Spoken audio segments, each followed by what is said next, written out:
As we got ready to finish Dynasty, Bill Aucoin alerted us to the idea of a Return of Kiss campaign. The Return of Kiss. And told us that we were going in for a cover shoot with Scavullo, the big fashion photographer. He put us in straitjackets. We got the photos done, and they looked great. A few days later, we did a video session for a series of television commercials keyed to the same theme. That session went less smoothly. The director insisted on take after take, and the day was getting longer. Peter was especially unhappy with the way it was going. So he ran into the bathroom and started to complain.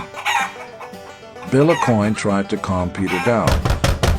Peter then got so upset, either with himself or with the way things were going, and I assume that the chemicals in his system had something to do with it, that he took his fist and smashed it into a glass case so hard that a shard went right through his hand.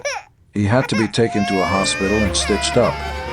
Now there was a question whether there was even going to be a tour, whether Peter's damaged tendons would allow him to use his right hand at all. No. We were horrified. Our initial thought right away was for Peter's safety, because we lived with him and cared about him, no matter the consistent torture he put us through. But afterward, when the shock of the accident wore off, Paul and I got angry.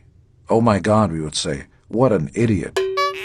Can you imagine being so upset at anything that you drive your fist through a glass case? Yeah. The whole James Dean lifestyle had never appealed to me, because after that guy dies in a car crash, I'm gonna sleep with his girlfriend. What?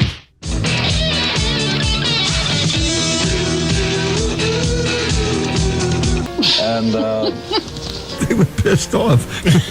They weren't too happy. True confession time. Huh? True confession time. Exclusive on the Tom Snyder book. The ultimate Kiss interview. I still get people telling me, man, the Tom Snyder thing ruled. We had such a great night, Ace and I, that night. It was so good that we could let it all out and let it all go and watch their faces through that whole interview. And I watch it even till today. I fall on the floor hysterical. But you're kind of like a spaceman, huh? No, actually, I'm a plumber. On the side. No. Well, listen, I got a little piece of pipe backstage I'd like to have you work on. Tell me about it.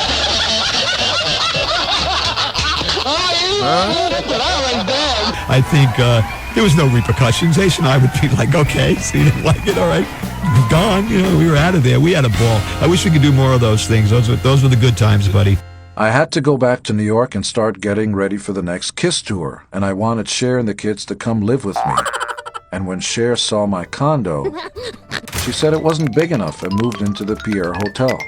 It soon became clear that if I wanted Cher to be with me in New York, I would have to finally buy a home that would suit her. So I went shopping for a larger place.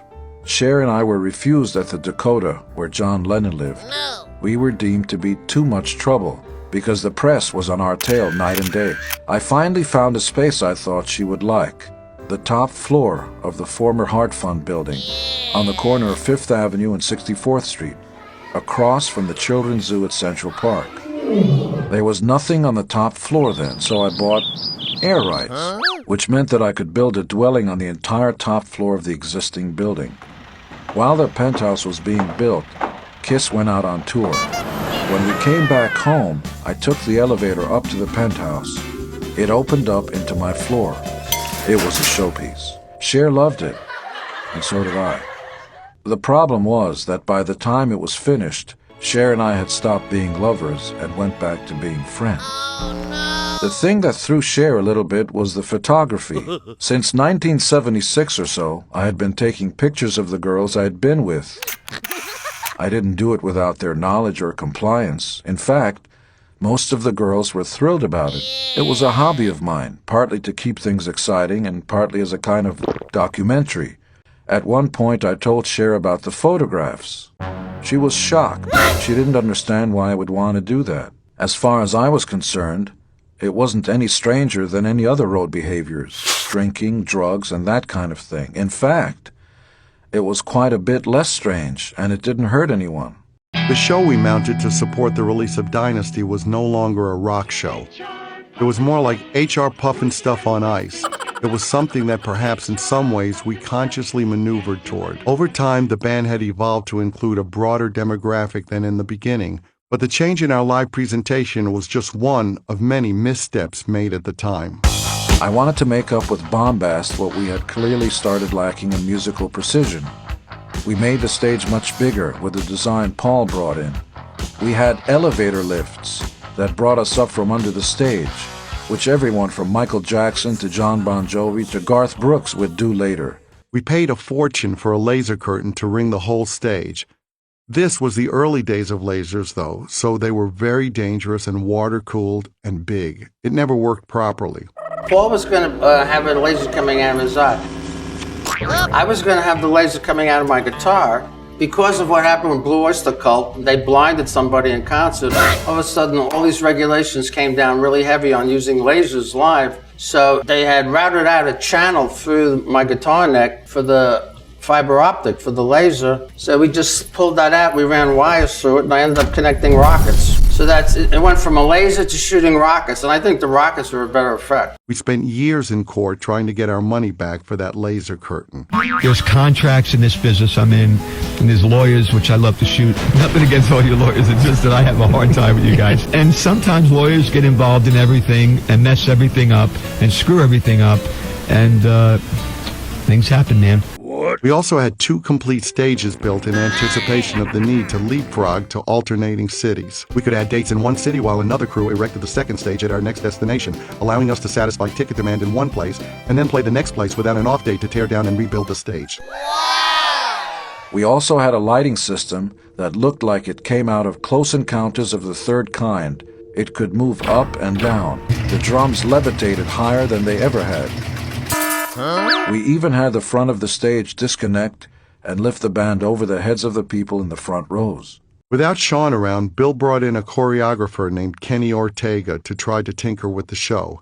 Kenny went on to work on stage shows from Michael Jackson and Cher, movies like Dirty Dancing, Ferris Bueller's Day Off, and High School Musical, and the music video that some blame for killing Billy Squier's career, Rock Me Tonight. Oops. Bill also brought in a guy named Joe Gannon to work as a stage manager and direct our show like a Broadway musical.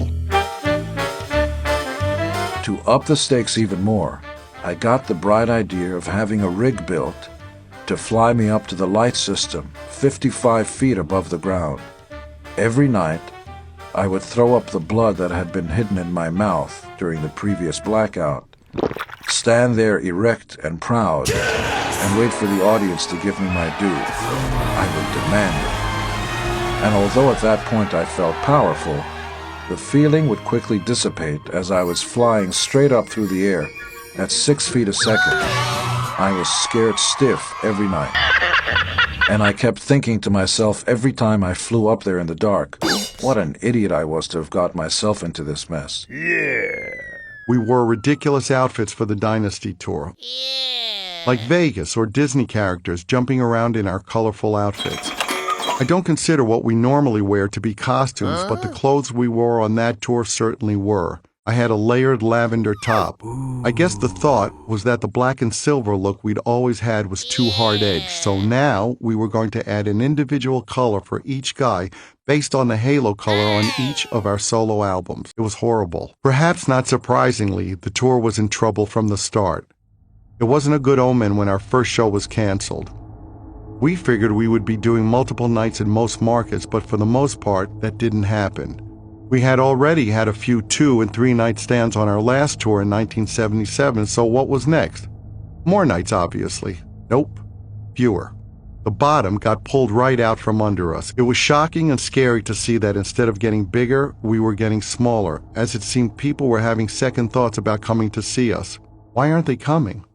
We had sanitized ourselves and were well on our way to extinguishing the fire that had propelled us so far.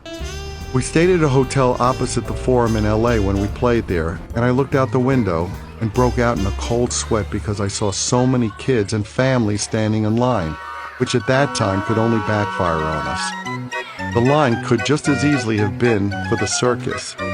There was an upside, though.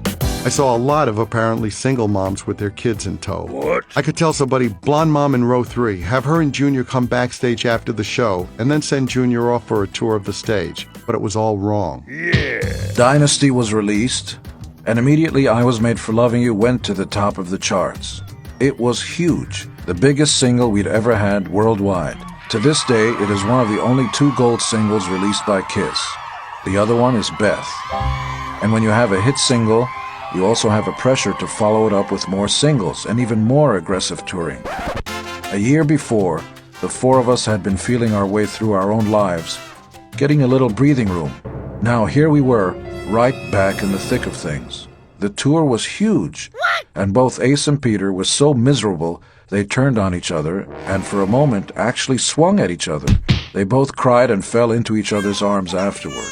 Peter was completely unmanageable. Whatever we did was never right. No. If we let him sleep late on a day off, he would get angry and say he wanted to travel on the off day. If we traveled on an off day, he would say he wanted to sleep.